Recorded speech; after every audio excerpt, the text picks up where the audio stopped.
call me Mystic Mac because I predict these things. Kevin Vallejos takes on Danny Silva this Saturday at UFC Fight Night.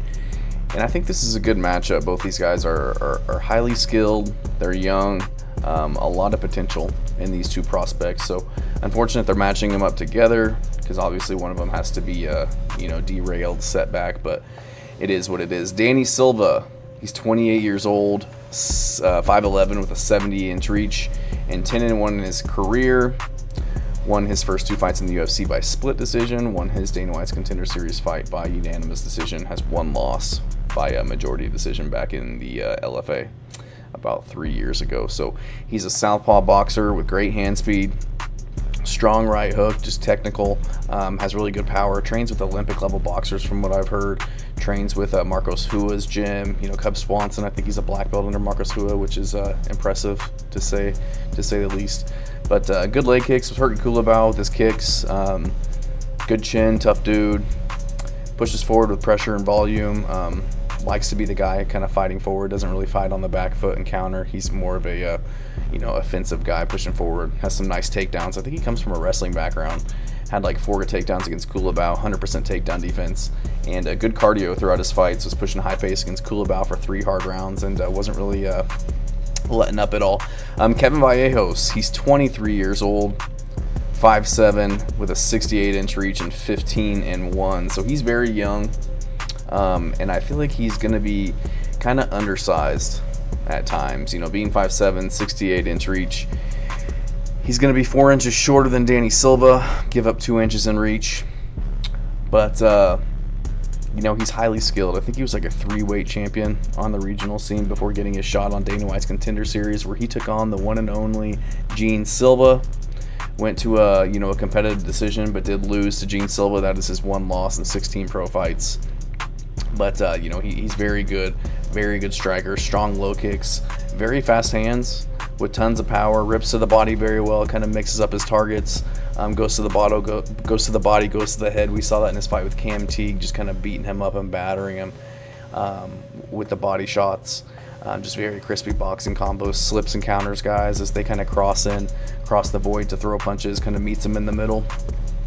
Just very highly skilled with young, not even in his prime yet, with a lot of potential. So I'm going to go with Kevin Vallejos.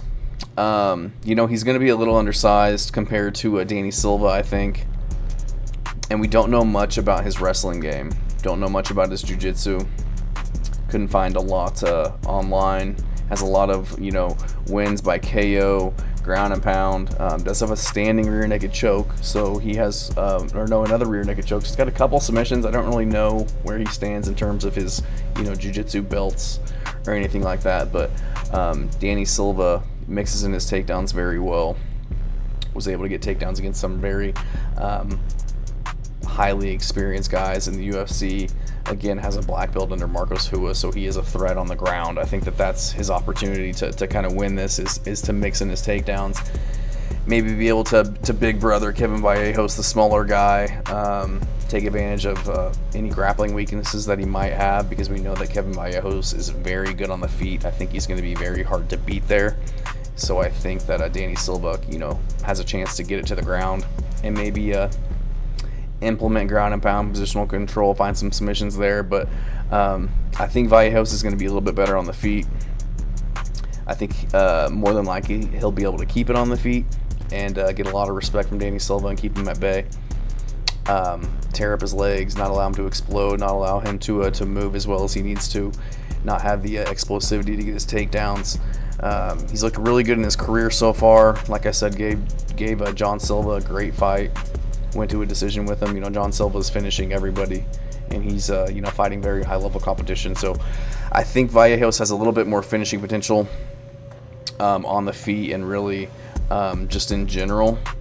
Danny Silva's got crispy boxing, good jiu-jitsu, but he seems to be going to a lot of decisions as of late. Last finish was in 2023, about 4 fights ago. Before that, had a lot of decisions, and then a few finishes earlier in his career against not the best of regional competition. So I'm going to go with Vallejos. He's just much younger as well, so he's going to be looking much better every time we see him. He already looks elite, so just got to imagine the the drastic improvements that he'll be making at only 23 years of age and already looking as good as he is. So I'm going to go with Kevin Vallejos. Danny Silva, again, good, but 3 decisions in the UFC Dana White's Contender Series so far. 2 split decisions that you could potentially argue that he didn't win those fights, whereas Kevin Vallejos, outside of the Gene Silva fight, he's been looking unstoppable. So I'm going to go with Kevin Vallejos with the momentum, the youth, and I think the slight skill advantage in this one, getting the win. I think he could finish Danny Silva on the feet. He was getting hit a lot, showed a good chin, but was showing an ability to get hit by Culibao in that fight a few times by Lucas Almeida. So I could see Kevin Vallejos catching him and finishing him, but if he can't do that, I think he can get a decision. Thanks.